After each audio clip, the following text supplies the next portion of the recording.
Hai Binusian, balik lagi nih kita ke podcast Live at SIS.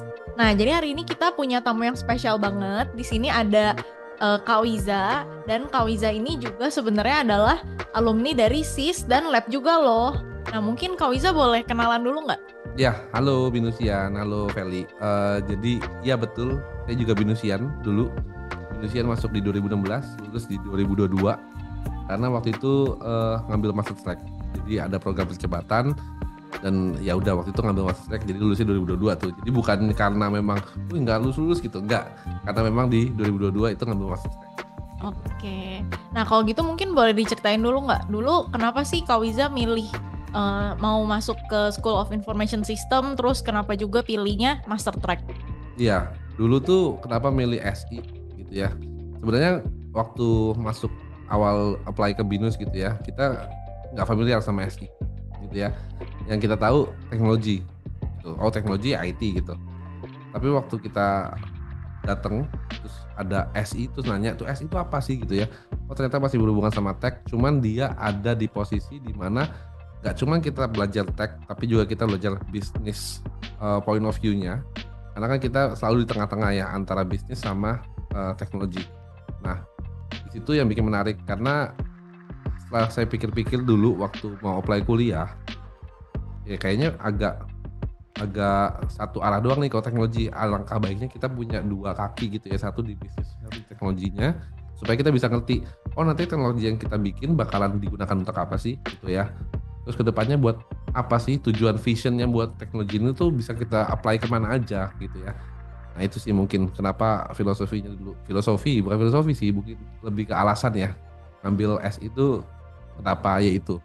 Dan teknologi ya dulu waktu zaman saya ngambil kuliah promising banget masa depannya gitu ya, maksudnya bakal banyak ada lapangan pekerjaan yang pasti membutuhkan orang yang ngerti teknologi.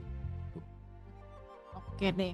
Nah, kalau gitu berarti kan sekarang kan udah lulus nih. Mm, Nah, terus sekarang lagi kerjanya apa nih, kalau boleh tahu? mm, mm. Ya kalau saya di industri banking sekarang kebetulan, dan kalau misalkan di banking itu kan banyak ya, ada yang IT-nya juga, ada yang mungkin berhubungan sama SI-nya. Nah, saya kebetulan berhubungan sama SI-nya gitu juga sih. Hmm, oke. Nah, kalau boleh tahu job desk-nya tuh sekarang apa sih? Terus kayak boleh diceritain nggak? Kayak kira-kira tuh ngapain aja gitu. Terus align kah dengan yang dulu dipelajarin waktu kuliah? Eh Job desk-nya pertama mungkin di bagian corporate and wholesale banking gitu ya. Jadi job desk kita adalah bukan kita, saya adalah untuk memastikan delivery yang optimal gitu ya bagi klien-klien kita, nasabah-nasabah kita gitu ya, supaya bisa menggunakan fasilitas banking dengan baik gitu, yang memenuhi needs-nya mereka di masing-masing company mereka sendiri gitu ya.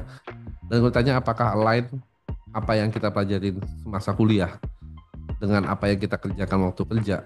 Eh, Mata kuliah kan banyak gitu ya, mata kuliah kan banyak. Nah semuanya pasti nggak semuanya kita pakai. Gitu. Tapi yang penting adalah ketika kita kuliah, kita waktu saya pribadi, saya merasa kayak ditempa untuk mempunyai logical thinking yang jauh lebih baik dibandingkan kita sebelum kuliah gitu ya. Dimana logical thinking itu kalau kita anak SI kan paling dasar deh, kita di awal langsung dikenalkan dengan, oh sistem informasi adalah terdiri dari tiga komponen besar, input, proses, output gitu. Terus di mana-mana kita terbiasa dengan melihat point of view end to end gitu ya, dari proses awal sampai proses akhir gitu. Nah itu membantu banget sih untuk logical thinking kita di bidang apapun kita nantinya.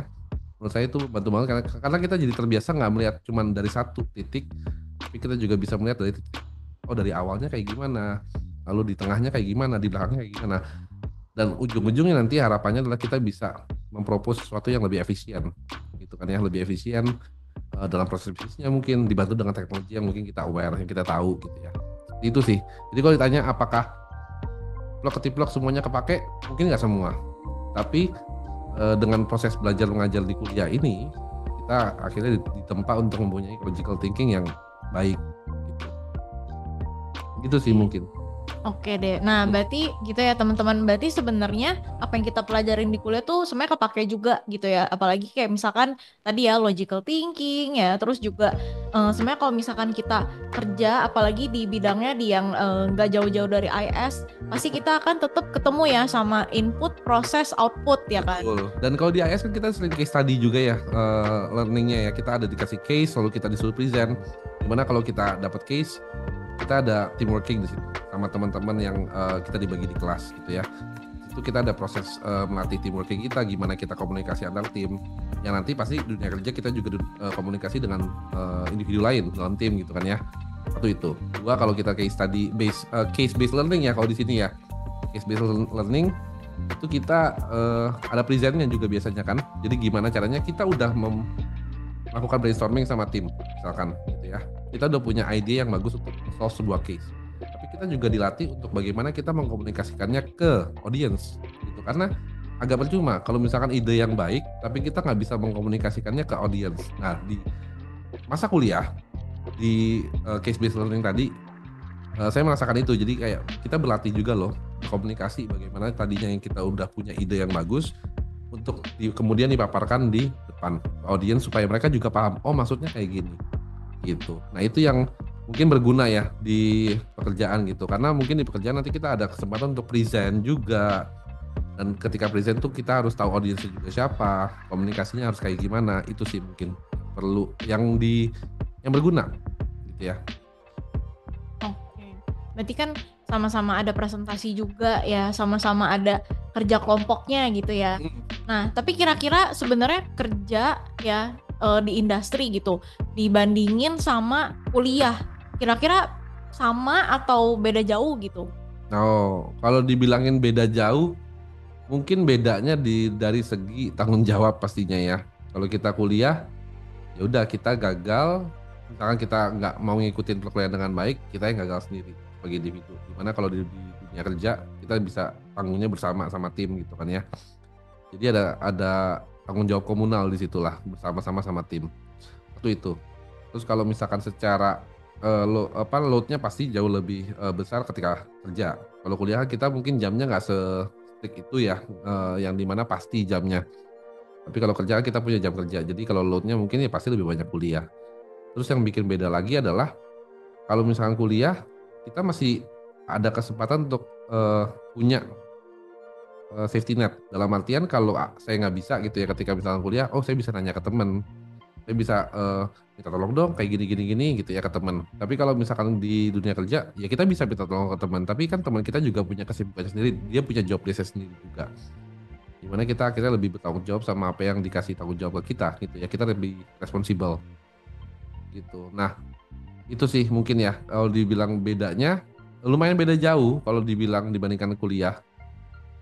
Kalau dulu kuliah juga, kebetulan saya kan kuliahnya nggak cuma kuliah aja ya, punya tanggung jawab lain seperti asisten gitu ya, asistensi. Dulu saya kan asisten juga di lab.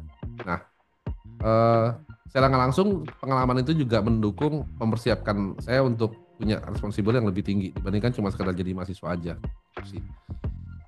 Oke, berarti yang jelas beda banget adalah satu sibuknya ya. Terus nah ini yang kedua nih, gak ada ya yang namanya numpang nama doang nih kalau udah kerja gitu. Mungkin kalau kita waktu kuliah masih bisa kali ya, ada yang nge-carry ya biasa kalau di kerja kelompok gitu ya kan. Nah tapi kan kalau kita udah kerja ya nggak mungkin ya, pasti kan kita juga ya harus ikut contribute ya kan. Kalau nggak ya wah bisa dipecat kali ya.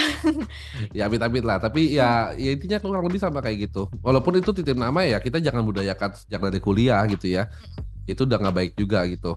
Jadi kalau bisa kita contribute ya contribute. Kalau misalkan sesuatu yang kita nggak contribute ya jangan kita kaput nama kita di situ. Tuh, itu mulai dini kayaknya kita harus mulai mulai aware akan hal itu gitu ya. Jangan take credit atas sesuatu yang kita nggak kerjain. Tuh. Oke deh. Nah berarti kan sebenarnya kan dulu kan Kak Wiza juga sempat jadi asisten juga gitu ya. Nah terus mungkin boleh diceritain nggak dulu tuh selama jadi asisten kayak gimana sih?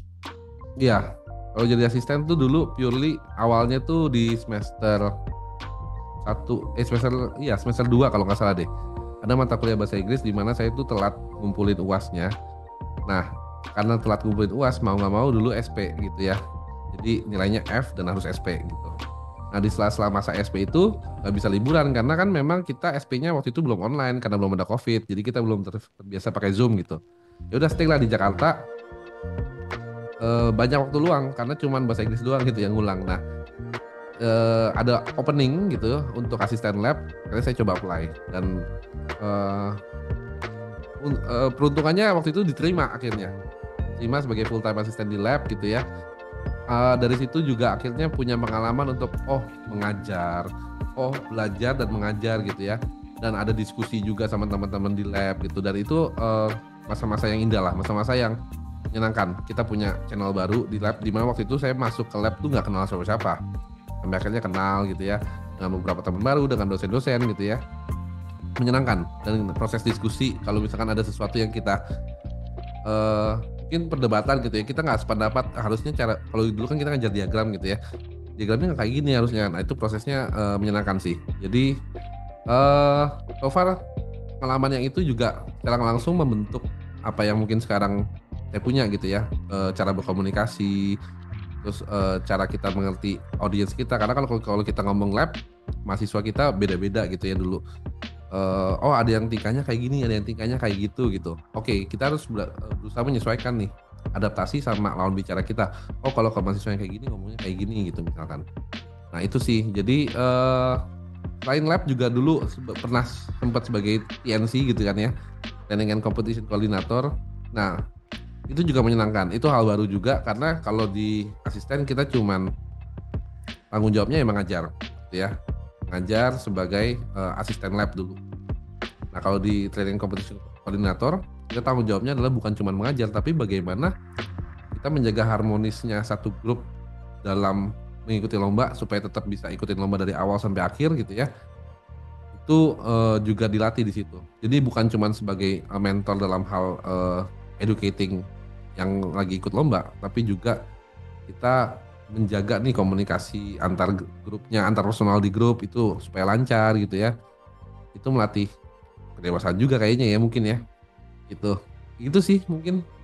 Oke deh. Nah, berarti kan Kak Wiza udah terbiasa sibuk nih ya dari zaman kuliah gitu ya. Dan kerja kan juga maksudnya pasti ada banyak kesibukan juga. Nah, mungkin boleh gak minta tips gitu ya buat temen-temen nih yang masih kuliah gitu. Kira-kira gimana ya supaya kita bisa ngatur time management yang lebih baik? Ya. Saya dari awal kuliah sampai sekarang mungkin banyak disambi sama kerja gitu ya. Kuliah tadi semester 3 udah mulai kerja. Kalau ditanya time managementnya ya pintar-pintar kita prioritizing sih ya mungkin ya. Jadi apa yang jadi prioritas dulu nih? Yang di depan mata dulu, yang urgensinya tinggi, ya udah yang kita kerjain dulu, gitu ya. Nah tapi memang kadang ada momen di mana ini semuanya urgent, gitu ya. Apa yang harus kita lakukan jadinya? Kalau di saya, ya udah kita harus korbanin personal time-nya jadinya. Karena yang saya rasa kalau misalkan saya apply ke something, ya udah saya tanggung jawab di situ gitu ya, berusaha responsibel. Ya kalau misalkan memang harus menyita waktu personal, ya udah mau diapain gitu ya. Nah itu yang menjadi menjadi dasar untuk kita melakukan. Ya udah nggak apa-apa deh personal time-nya kita kurangin dulu gitu ya. Toh itu juga nggak setiap hari begitu gitu. Jadi kalau dibilang terbiasa sibuk, bisa dibilang iya gitu ya. Cuman luckily juga didukung sama teman-teman yang support gitu ya. Jadi dengan merasa gue nggak bisa melakukan hobi gue nih, tapi gue harus melakukan kerja. Tapi teman-temannya oke kok gitu ya. Jadi itu secara langsung ya udah oke lah kita melakukan hal ini dengan senang gitu ya. Jadi nggak terlalu terbebani juga. Tapi itu sih mungkin kalau misalkan dibilang sibuk, ya kalau kita di posisi yang lagi urgent, kita harus prioritizing nih. Yang mana nih yang duluan gitu ya.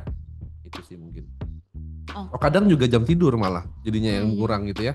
Tapi jangan dibiasain sih itu, jangan dibiasain lah. Istirahat tetap penting karena kalau kita udah sekali mengurangi istirahat gitu terus ujung-ujungnya sakit malah jadi pending mana-mana gitu kan ya.